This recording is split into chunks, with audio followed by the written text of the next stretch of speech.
The art of violoncello playing in the 18th century. 1. Italy. Italy has the claim of priority in violoncello, as well as violin playing. It was the birthplace of the violin and of the cello, and from thence emanated the artistic executive development of both instruments.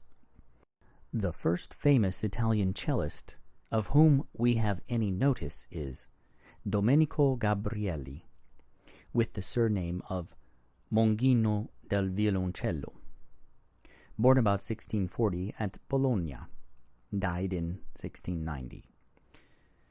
This artist found a sphere of work in the church of San Petronio in his native town. Then he entered the service of Cardinal Pamphili in Rome. Gabrieli was also a composer of some repute. Fetti mentions 8 of his operas, which were written partly for Bologna and partly for Venice. His other works consist of a cantata a voce sola in a collection of motets entitled Vexillum Pacis for alto solo and instrumental accompaniments, as well as balletti, gighe, correnti e sarabande a due violine e violoncello con basso continuo, opus 1. These 3 works, of which the last is a reprint, appeared successively in 1691, 1695, and 1703. Consequently, after Gabrieli's death, he appears to have composed nothing especially for the cello. More remarkable as a cellist must have been Attilio Ariosti, the Dominican monk born at Bologna in 1660. Gerber at least says of him that he was one of the most excellent violoncellists of his time, but he was also a distinguished performer on the viola d'amore. He occupied himself chiefly, however, with opera compositions, for which the Pope granted him a dispensation from the rule of his order, as without it, being a Dominican, he was forbidden to meddle with anything connected with the theatre. In 1698, Ariosti was sent for to Berlin as Kapellmeister to the Elector of Brandenburg. Thence he went to London in 1716, where, in the proximity of Handel, he could make no way, and therefore at last returned to his fatherland. He chose Bologna as his place of residence. Like Gabrieli, he appears to have produced no independent violoncello compositions. His fellow countryman, Giovanni Battista Bononcini, famous as an able cellist, also devoted his talent by preference to the operatic stage. He was the eldest son of the choir master Giovanni Maria Bononcini at the church Santa Giovanni in Monte at Modena, and was born in 1672, or according to Fetti, in 1667 or 1668. At first instructed in music by his father and then perfected by Colonna at Bologna, he betook himself at 22 or 23 years of age to Vienna, where he found a post as cellist in the Imperial Capella. Here he turned to opera, which at that time was a favorite means of entertainment for the seeing and listening public, and promised more reputation and gain than all other kinds of composition. Fetti mentions 20 operas by Bononcini, but he doubtless wrote more. Even in his 80th year he was occupied for the theatre in Venice. Besides, he wrote an oratorio, Joshua, several orchestral pieces, masses, chamber duets, trattenimenti da camera, etc., some of which were composed before his entrance into Vienna Hofkapelle. He also wrote Sinfonia for violin and violoncello, as well as cello solos. Of the latter there appeared at J. Simpson's, London, a sonata for 2 violoncellos and a collection of sonatas by Pasqualini, San Martino, Caporale, Spuorni, and Porta. As Caporale was born in 1750 and Porta in 1758, the publication of this collection must have taken place late in the second half of the 18th century. The Bononcini sonata contained in it does not give a very favorable impression of this composer's talent. The development is dry and in places very formal, even here and there somewhat incorrect. To the two figured parts are given accompanying basses, partly simple and partly contrapuntal. The interest which attaches to this composition, consisting of an allegro with introductory andante, a movement marked grazioso, and a minuet, after which the grazioso is to be repeated, rests chiefly on the light which it throws upon in technical condition of cello playing at the beginning of the 18th century, for doubtless the composition belongs to that period. In reference to this, it is to be remarked, the principal part is confined chiefly to the middle tones. The lower ones are only occasionally touched, and the compass of the higher notes reaches to the one-lined A. The thumb position does not come into use. Figure is little developed, and only modest attempts are made at playing double stoppings and chords. The notation is in tenor and bass clefs. It is reported that during Bononcini's residence in Paris, between 1735 and 1748, he composed a motet with cello obbligato accompaniment for the royal band there, which last he himself played at the performance of his work in the presence of the king. Alessandro Scarlatti, the founder of the Neapolitan opera school, had given an example of this use of the violoncello about 25 years before in one of his cantatas. Gimignani, Corelli's pupil, related that this cello part was performed during Scarlatti's presence in Rome, and with his assistance on the clavier by the famous violoncellist Franciscello. His playing was so beautiful that Scarlatti described it as heavenly. This event must have occurred in the year 1713, when Scarlatti was in Rome the last time. Consequently, Franciscello's birth must be placed with all probability in the year 1692. He would have been 21 years of age when he played with the Neapolitan master. Gerber says that Franciscello went from Rome to Naples in 1725. That he was actually there in the year mentioned is affirmed by Quantz, who himself heard him play. Through Franciscello's extraordinary performances of the violoncello was soon so generally accepted in Italy that the gamba had, in 1730, almost entirely disappeared from the Italian orchestras.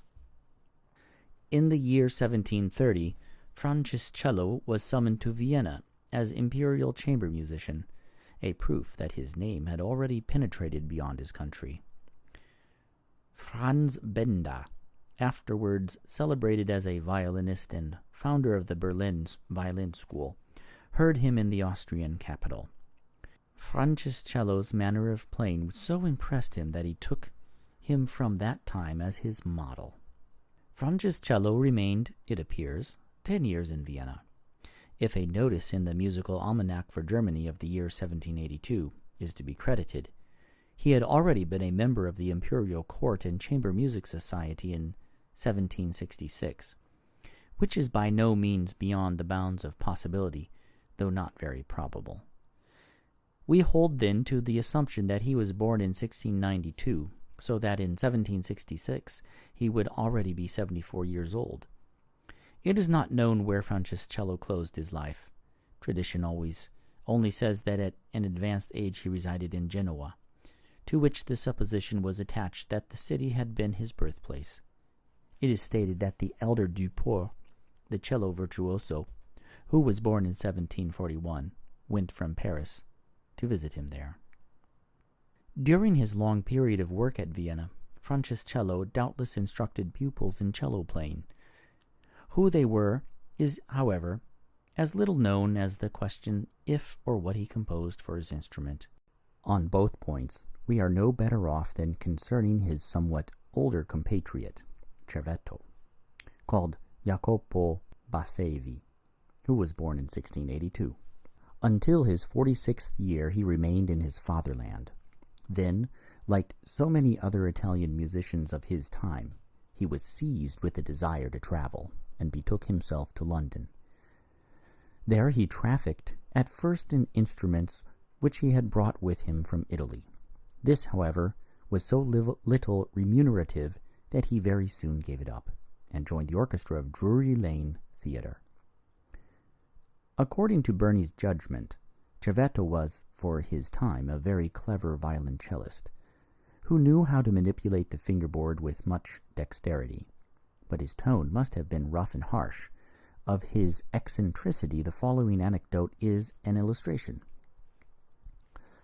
Once, when the famous Garrick was representing a drunkard and sank down senseless upon a seat, Cervetto broke upon the sudden stillness with an unseemly loud and long-drawn yawn.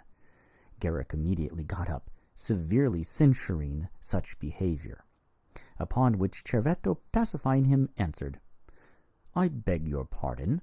I always yawn when I am very pleased." A few years later, Cervetto became director of Drury Lane Theatre, and thus he laid the foundation of his fortune. Cervetto must have had a strong constitution, for he lived to the unusual age of 101 years. His death took place on January 14, 1783. He left a fortune of £20,000 sterling, which he bequeathed to his son James, who was also a cellist. But soon after inheriting from his father, he retired into private life. He also reached a respectable age, for as he came into the world in London in 1747, he died February 5, 1837. He was 90 years old. In 1783, he was performing at the court concerts of the Queen, as well as taking part in the musical reunions in the house of Lord Abington, as one of the best reputed cellists in London. Of cello compositions, he published number 1, 12 solos for a violoncello, with a thorough bass for the harpsichord. This work, dedicated to the Elector Palatine of Bavaria and Jülich Eleva Berg, appeared at the author's own expense, without date.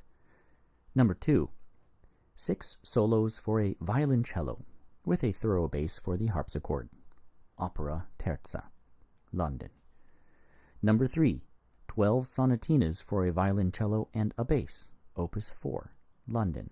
Fétis adds, besides, 6 solos pour la flûte, and 6 trios pour du violon et violoncelle, which must have been in existence not long before the end of the last century. We shall have occasion to refer again farther on to Cervetto's violoncello compositions.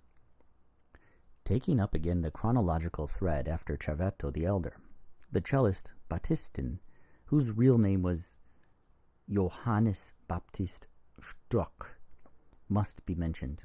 He was of German origin, as was born in Florence in the second half of the 17th century. From thence he went to Paris at the beginning of the 18th century.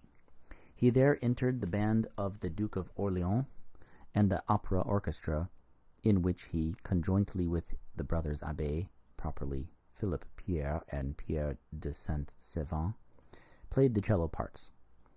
He must have performed well, since Louis XIV, in order to retain him in the French capital, gave him a liberal allowance, and, in addition, a sum of 500 francs for certain theatrical compositions to be supplied by him. Besides this, he wrote a long list of ballets and operas, especially for court festivities. There appeared in print by him, during the years 1706 and 1714 in Paris, 4 books of cantatas and a collection of airs. He does not appear to have composed for the violoncello. He died on December 9, 1755, at the scene of his work. Among the masters of the Neapolitan school, Leonardo Leo, at that time the famous opera composer, distinguished himself as a violoncellist, who was born in 1694 at St. Vito degli Schiavi in the province of Lecco, and died at Naples in 1746. He also composed 6 cello concertos with quartet accompaniments, which belong to the years 1737 and 1738. The manuscripts of these are in the library of the Royal Conservatoire at Naples. It is supposed that these are the oldest of existing cello concertos. Another Italian cellist of that time was Domenico della Bella, of whom nothing further is known that, In 1704, he published in Venice 12 sonatas a due violini e violoncello. The information is equally meager regarding the cellist Parasisi, of whom Gerber says he was an extraordinary artist on his instrument and was with the Italian Opera Orchestra at Breslau in 1727. Concerning the Italian violoncellists Iachini, Amadio, Vandini, Abaco, Dall'Olio, and Lanzetti, born in the second half of the 17th century and the beginning of the 18th century, we know very little. Iachini, whose Christian name was Giuseppe, noted by Gerber as one of the first cellists of his time, was appointed to the Church of Saint Petronio in Bologna at the beginning of the 18th century. That he had distinguished himself as an artist is proved by his nomination as a member of the Bologna Philharmonic Society, a distinction which is only conferred on men of great musical reputation. Of his compositions there is a work entitled Concerti per camera a 3 e 4 strumenti con violoncello obbligato, opus 4, Bologna 1701, to be mentioned. Pippo Amadio, who flourished about the year 1720, was, according to Gerber's account, a violoncellist whose art surpassed all that up to this time had been produced on his instrument. Antonio Vandini, first cellist at the Church of St. Antonio, Padua, seems to have been no less remarkable. The Italians called his manner of playing and his expression parlare. He understood how to make his instrument speak. He was on terms of such close friendship with Tartini, who, as is known, was engaged at the same church at Padua as solo violinist, that he accompanied him in 1723 to Prague, and remained with him for 3 years in the service of Count Kinsky. Vandini was still living in Padua in 1770. The year of his death is unknown. Abaco, born at Verona, according to information contained in the second year of the Leipzig musical paper, page 345, was a prominent violoncellist who lived in the first half of the 18th century. Gerber possessed a cello solo of his composition, of which he says that it appeared to have been written in the year 1748. Giuseppe Dall'Olio, the younger brother of the famous violin player Domenico Dall'Olio, was born about 1700 at Padua, and went to St. Petersburg in 1735. There he remained in the Russian imperial service 29 years, after which he returned to his native land. On his journey thither he stopped at Warsaw, on which occasion King August of Poland nominated him his agent for the Venetian Republic. Salvatore Lanzetti, born at the beginning of the 18th century in Naples, was pupil of the Conservatorio there, Santa Maria di Loreto, and was during the greater part of his life in the service of the King of Sardinia. He died in Turin in 1780. In the year 1736, 2 volumes of violoncello sonatas appeared by him, and later also a book of instruction, the title of which Fétis gives as Principe du droit pour le violoncelle dans tous les tons. It is somewhat differently named by Gerber, Principe ou l'applicature de violoncelle par tous les tons. Lanzetti must have carried out with great skill the staccato touch, both up and down the instrument.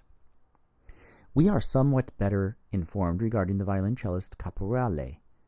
Neither the place of his home, nor the year of his birth, nor that of his death are indeed known to us, but of his life and work in England we possess some information. In 1735, he came to London and worked under Handel, who wrote for him a cello solo in the 3rd act of his opera, Deidamia, composed in 1739. His musical education could not have been very thorough, but he must have had certain qualifications which induced Handel to connect himself with him. Simpson's collection, see page 49, published in London, contains a cello sonata by Caporale, which does not speak much for his talent in composition. It consists of adagio, allegro, and a theme, with 3 variations after the manner of studies.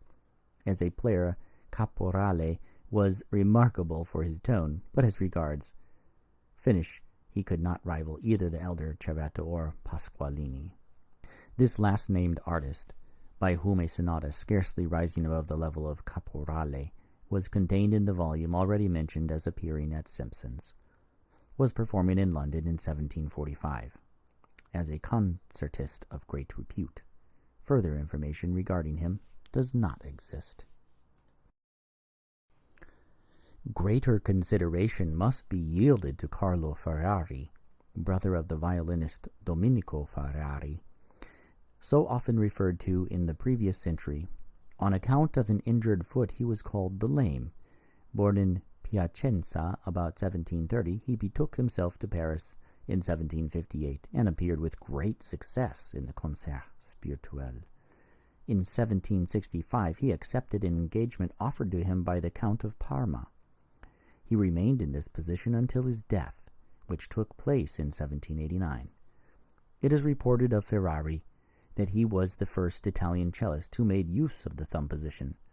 If this be true, France must have been beforehand in the difficult matter of the art of fingering, for the thumb position was already known in Paris, as we have seen before in 1740, consequently at a time when Ferrari was only 10 or 12 years old.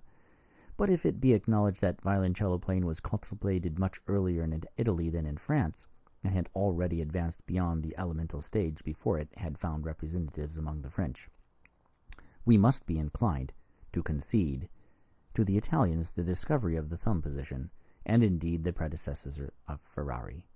It is highly probable that Francescello and Battistini already availed themselves of its assistance for the use of the upper parts of the fingerboard.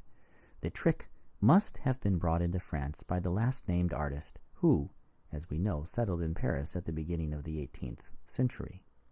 The proof that the thumb position was known in Paris before 1740 is established by the violoncello method of Michel Corrette in the year 1741, and which, as far as one can see, was the first work of instruction for the instrument in question. Considering the scarcity at that time of cello compositions, this instruction book is the more important, as from it is to be determined with certainty the average standard to which violoncello playing had attained towards the middle of the previous century. The circumstances seem to justify our entering somewhat more fully into Corrette's school. The title is A Theoretical and Practical Method to Learn the Cello in a Short Time, in its perfection composed by Michel Corrette. Book 24 in Paris, with the author.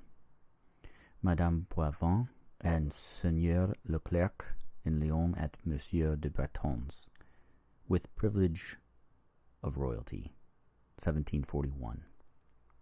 After some introductory paragraphs regarding the use of the F and C clef in notation for violoncello music, concerning the value of notes and pauses, the formation of sharps, flats, and naturals, as well as regarding the usual marks, the various measures and syncopes, Corrette treats. 1. Of the manner of holding the violoncello. 2. Of the holding and action of the bow. 3. Of its use in the up and down strokes. 4. Of the tuning of the violoncello. 5. Of the division of the fingerboard into diatonic as well as chromatic tones. 6. Of the fingering in the lower, first, and following positions. 7. Of the way and manner of returning from the higher positions to the first. 8. Of trills and appoggiaturas. 9. Of the various kinds of bow action. 10. Of double stops and arpeggios. 11. And also of the thumb position. He also gives instruction for those who wish to go from the gamba to the violoncello, and then in conclusion gives hints for the accompaniment of singing and for instrumental solos. It is evident that the directions of Corrette have chiefly a mere historical importance, as the technique of the violoncello, after the appearance of his method, underwent substantial changes. His explanation concerning the finger positions of that period and the thumb position, which in the higher parts of the fingerboard takes the place of a movable nut. Concerning the manipulation of the bow, and the considerations to be observed in exchanging the gamba for the violoncello, have a special interest for us. With regard to the first of these 4 points, we remark that the finger position adopted by Corrette for the diatonic scale on all the strings was in the first 2 positions, 1, 2, and 4, in the third position, 1, 2, 3, 4, and in the fourth position, 1, 2, 3. After the latter position, the fourth finger was, as a rule, no longer needed, for which Corrette adduces as a reason that it is too short to be made use of in the higher positions of the fingerboard. In case, however, it should be necessary to use it, the use of the left arm would be impeded.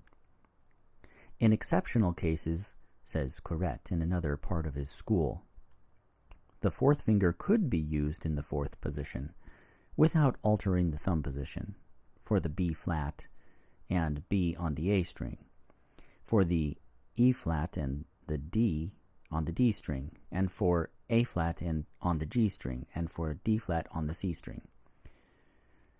The finger positions were then, in the first half and about the middle of the last century, somewhat different in the diatonic scale of the violoncello than they were later on. It is especially to be remarked that the E and the B were touched with the second finger upon the 2 lower strings, though the notes marked were far more convenient for the third finger, which very shortly took the place of the second. As to the exclusion of the fourth finger, when playing with the thumb position, no proof is needed to show the reason was that it gave an awkward manner of holding the left hand. The finger positions for the chromatic scale still more widely differed from the fingering employed later, as the following scales show. A chromatic scale starting on low C in a bass clef. Open, 1 on C sharp, 1 on D, 2 on D sharp, 2 on E, 4 on F, 4 on F sharp.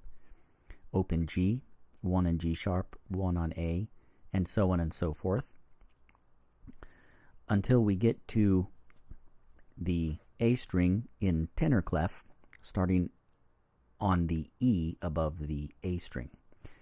2 on E, 3 on F natural, 3 on F sharp, 4 on G, 4 or 3 on G sharp, and 3 on the A, which could be played harmonic.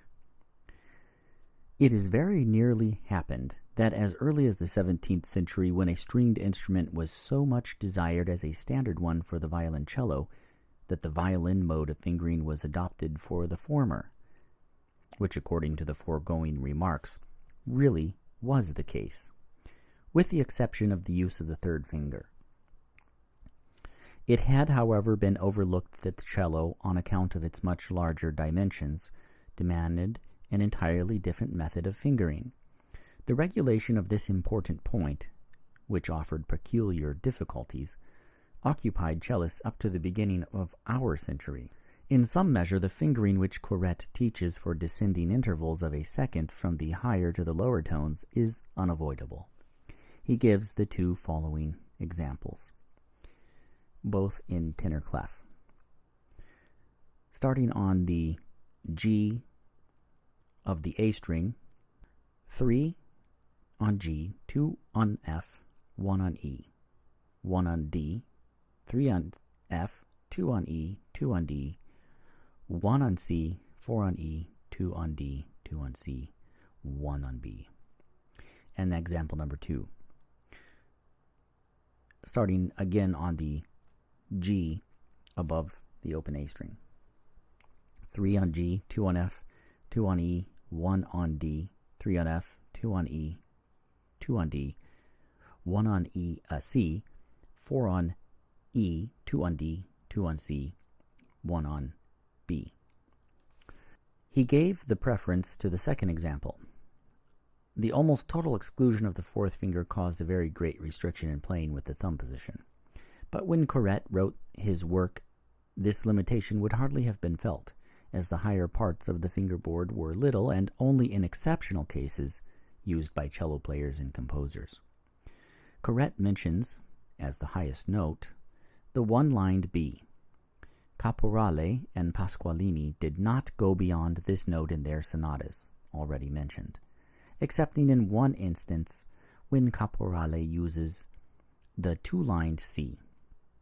It appears that, with many cellists, in place of the thumb, the first finger was made use of in the higher positions as a support, for Corrette remarks concerning his method. If the first finger is used instead of the thumb, the fourth finger must necessarily be made use of. It is, however, on account of its shortness, really useless in the upper positions. To beginners, Corrette recommended the attempt then in vogue, but a little later combated by Leopold Mozart in his violin school, to introduce marks on the fingerboard indicating the intervals in order to learn to play clearly in tune. For gamba players who, following the spirit of the time, gave up their instrument and turned to the violoncello, which was rapidly coming into use, this means of assistance had a certain value, accustomed as they were to the frets of the gamba fingerboard, for the finger positions of both instruments differ considerably from one another, as appears from the comparison given below by Corrette. Here's an extensive illustration of fingerings on the gamba compared to the cello, utilizing scales. The figures placed under the gamba scale relate to the frets which are to be attended to by the player, while those of the cello scale are the finger positions to be used. The lower C, which the string itself forms on the cello, had on the gamba to be touched at the third fret. The succeeding D on the gamba was the open string, while on the cello it was to be touched with the first finger, and so on. The four highest tones, E, F, G, A, fell in the gamba on the second, third, fifth, and seventh frets, whereas, according to Corrette's account, those in the cello required the use of the thumb position. It is plain that the gamba players who took up the violoncello had to adopt an entirely different system of fingering. To a certain extent, the handling of the bow presented difficulties to those who exchanged the gamba for the violoncello. The former instrument, on account of the flatness of the bridge, did not allow of an energetic use of the bow. From the violoncello, on the contrary, a powerful tone must be brought out, which had to be learnt by gamba players. Besides, they had also to accustom themselves to other strokes of the bow for the cello. What was played by the latter instrument was with a downstroke was played by an upward one on the gamba, and the reverse. The holding of the bow was again rather different from the present manner. Corrette gives 3 ways for this. According to Corrette's testimony, the most usual way in Italy consisted in placing the second, third, fourth, and fifth fingers upon the rod and the thumb beneath it, so that the bow was held not exactly at the nut, but about a hand's breadth from it, as formerly and even at the beginning of our century was done by many players. The second way of holding the bow was, the other 4 fingers being placed as above, to lay the thumb upon the hair. Finally, the bow was also held so that the second, third, fourth, and fifth fingers were laid upon that part of the rod to which the nut is attached, while the thumb had its place beneath the nut. Corrette does not give the preference to either of these ways of holding the bow, which in the course of the second half of the last century became more and more obsolete. He was of opinion that they were all good, but left it to each one to choose the manner in which the most power could be attained. It seems, however, noteworthy that Corrette laid it down as a rule that the middle of the bow should be used in playing, whereby its use was limited to a third of its length. In the preface to his method, Corrette speaks of several systems amongst violoncellists, but adds, the best and most generally followed was that of Bononcini, of which also the most skillful masters in Europe made use. From this remark it follows that in the composition of his school he took Bononcini's manner of playing, which he was able to study, soon after the latter's arrival in Paris, as his guide. In surveying the above principles, detailed by Corrette, regarding the technique of the violoncello playing, it must be admitted that, needing improvement in almost every respect about the middle of the last century, it had not progressed, with few exceptions, beyond the elementary stages. The chamber sonatas and suites of Johann Sebastian Bach for violoncello solo, the last of which were originally composed for the viola pomposa, cannot be cited as proofs to the contrary. In them Bach forestalled the technical capacity of his time by a decade. Although they are composed for that part of the fingerboard on which there is no question of the thumb position, yet they contain difficulties of an extraordinary kind which Bach's contemporaries had not been able to master. And even in the second half of the last century, there could have been no cellist who would have been fully capable of playing them. Therefore it must be considered either that these compositions, so remarkable of their kind, were not absolutely composed for the cello, or that the violoncello technique took another direction, which was called out by these suites of Bach. The violoncello, like the violin, is primarily an instrument for the voice. As such, it was chiefly used by the Italians, who, up to the second half of the last century, gave the impulse to stringed instrument players. This is to be gathered from the cello pieces by Italian composers belonging to this period.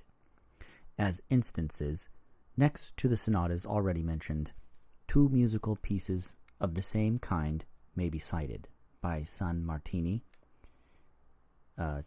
Giovanni Battista Sammartini, and Bernardo Porta.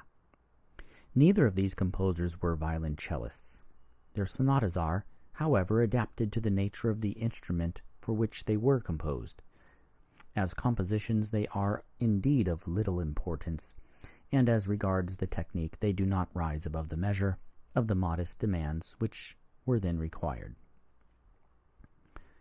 With regard to cello technique, the younger Cervetto, whose compositions have already been mentioned, page 52, goes really farther.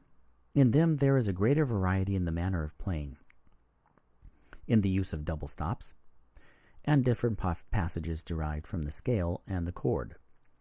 Such ways of playing could naturally only at first be found out and perfected in a proper manner by those who were already experienced, practiced players on an instrument of extreme difficulty on account of its extensions. The cello pieces of Cervetto, formed after the manner of Tartini's violin sonatas, are, as to their contents, quite antiquated, and are only interesting in a purely technical point of view. Like the compositions already considered, they occupy most the parts of the tenor and bass. Only twice in the first allegro of the 10th sonata of his Opus 4 does Cervetto venture to the twice-lined E, and at the conclusion of the same piece to the twice-lined A. In both cases, he has to use the treble clef, which does not appear elsewhere. Besides Cervetto the Younger, amongst Italians who cultivated cello playing must be mentioned Gasparini, Moria, Ioannini di Violoncello, Zappa, Ciri, Aliprandi, Graziani, Piarelli, Spotorni the first and the second, Barni, Bertoia the first and second, Lolli, Sandonati, and Scevioni. We give below the meager information which exists regarding them. Quirino Gasparini, a distinguished cellist, was in 1749 Kapellmeister at the court of Turin. He remained there until 1770 as a composer. He was chiefly occupied with church music. No cello pieces are known by him. Of Moria, the fact only is known that in 1755 he was heard at the Concert Spirituel in Paris. Ioannini di Violoncello, from the year 1759, Kapellmeister at St. Petersburg, had a great reputation in his own country as a player. Zappa, called Francesco, according to Gerber, was making a concert tour in 1781 and enchanted his hearers in dance stick by his soft and delightful execution. Giambattista Chieri, born in the first half of the 18th century at Forli, lived and worked for a long time in England. On the title page of his first work, published at Verona in 1763, he called himself a professore di violoncello. Of his compositions, there appeared in print 17 different works in London, Paris, and Florence. As a clever violoncellist, Bernardo Aliprandi, son of the opera composer Aliprandi, born in Tuscany, was distinguished. His father was composer and court band conductor in Munich during the first half of the previous century, but he himself became a member of the orchestra there, where he still was in 1786. His cello pieces, of which several were published, are as obsolete as those of Chieri. Gerber, in his dictionary, says of Graziani that after the death of the gamba player Louis Christian Hesse, he was summoned to Potsdam to take his place as tutor to the Crown Prince of Prussia. When the French violoncellist Duport the Elder came to Berlin in 1773, Graziani lost his post at court. He died at Potsdam in 1787. The 6 violoncello solos, Opus 1, printed in Berlin about the year 1780, as well as the 6 cello pieces brought out in Paris, Opus 2, mentioned by Gerber in his Old Musical Dictionary under the name of Graziani, must have appeared in the latter years of the author's life. In the second half of the last century, there was a violoncello virtuoso named Gabrieli, who about 1784 had printed in Paris 6 violoncello solos. This is all that is known about him. Of the brothers Spotorni, Gerber only says that in 1770 in Italy, their native land, they were esteemed as violoncellists. A very skillful player was Camillo Barni, born on January 18, 1762 at Como. He received his first instructions in cello playing at the age of 14 years from his grandfather, David Ronchetti. Later on, Giuseppe Gaggi, canon of the cathedral at Como, taught him for a few months. At the age of 20, Barni joined the opera orchestra of Milan, of which he became first violoncellist in 1791. In the year 1802, he went to reside permanently in Paris, where he appeared as solo player and then for several years was an active member in the orchestra of the Italian opera.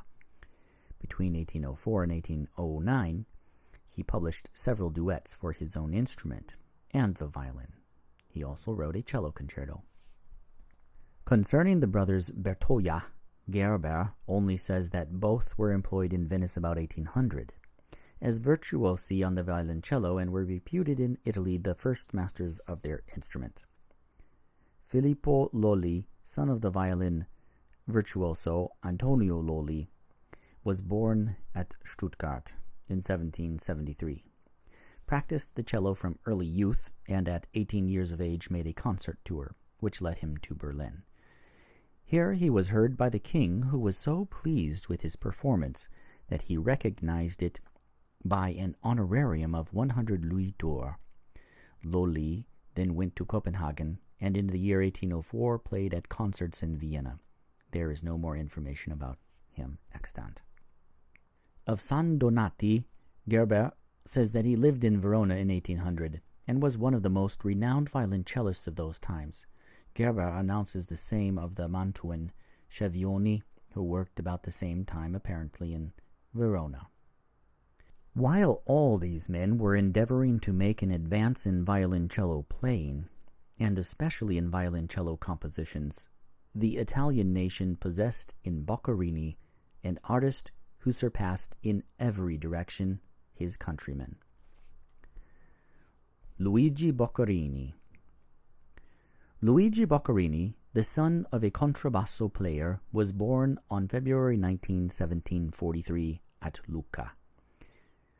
He there received his first musical instruction from the Archbishop's choirmaster, Vannucci.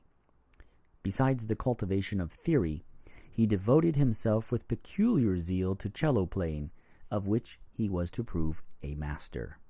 The very promising progress which he had maid decided his father to send him to Rome for the further prosecution of his studies, and where his talents attained their full development. When Boccherini, after the course of a few years, returned to his native town, he found there Tartini's pupil, Filippo Manfredini, his countryman, who was an excellent violinist. He soon formed an intimate friendship with him, which led to an arrangement for making a concert tour. The two artists went to Spain, afterwards to Piedmont, to Lombardy, and the south of France. The favorable reception which the friends experienced encouraged them about 1768 to proceed to Paris. In the French capital they had a splendid success. The compositions of Boccherini gained such great applause that the Parisian music publishers La Chevardier and Venier declared themselves ready to undertake the expense of printing all the works already heard.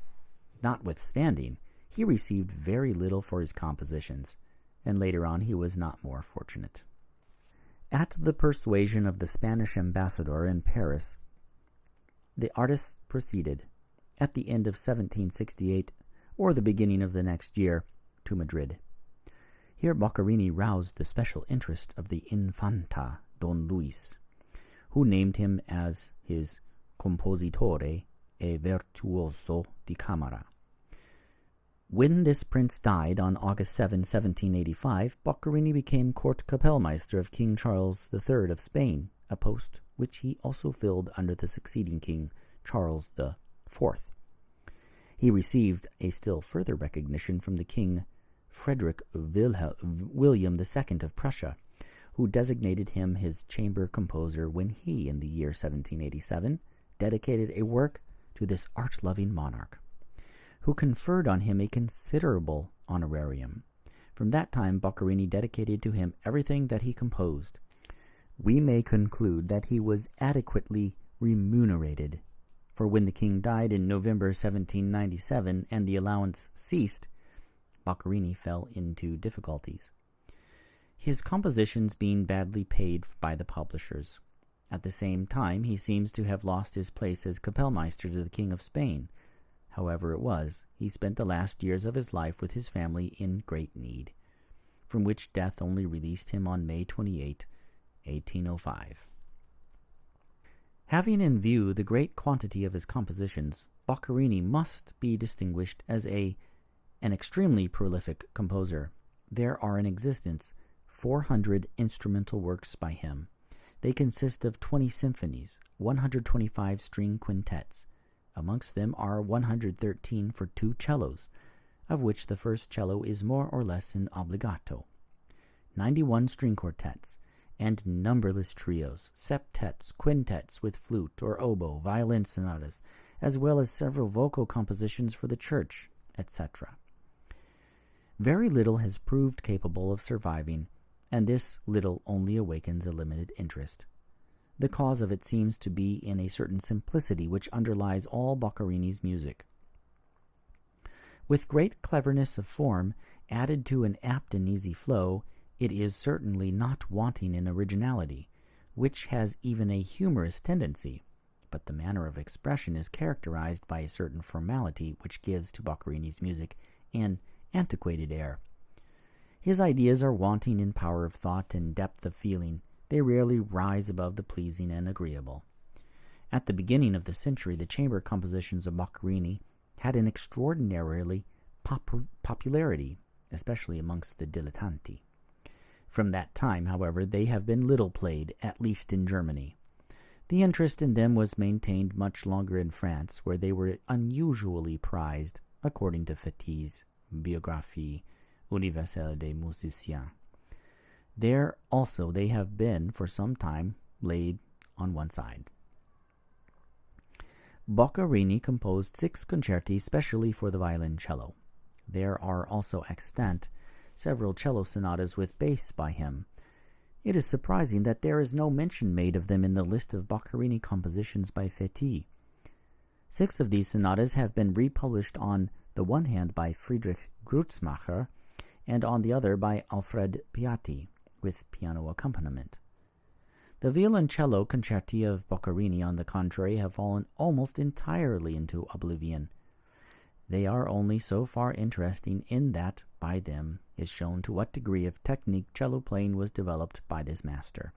We must here observe that he was one of the first of the Italian school who gave decided expression to the solo and virtuoso side of the instrument.